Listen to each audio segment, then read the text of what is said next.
છીએ, પણ ક્યાંક જરૂર પડે તો તમારી બેન દીકરી, મારા ગરીબ માટે, મારી બેન માટે, દીકરી માટે ઝાંસીની રાણીની રાહે ચાલવું પડે ને, તો ભૂતકાળમાં ક્યારેય વિચાર નથી કર્યો અને ભવિષ્યમાં પણ ક્યાંય પીછેહટ નહીં કરું, એની પણ આપ સૌને હું ખાતરી આપું છું.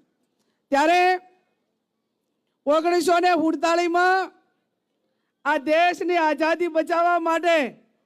દેશના સુખી સંપન્ન લોકો, એ મહાત્મા ગાંધી હોય, સરદાર પટેલ હોય, એમને ફંડિંગ કરી અને આ દેશમાંથી અંગ્રેજોને હટાવવા માટે ફંડિંગ કરતા હતા. આજે 2024માં મારી બનાસકાંઠાની જનતા એની બેન દીકરીને 500 રૂપિયા આપી, 11 રૂપિયા આપી, 21,000 રૂપિયા આપી આ દેશની આઝાદી ટકાવવા માટે, લોકશાહી ટકાવવા માટે ફંડિંગ કરી રહી છે. આ બેના વચ્ચે તફાવત છે, અને તફાવત છે એટલા માટે કરીને આજે હું તમને બધાને ખાતરી આપું છું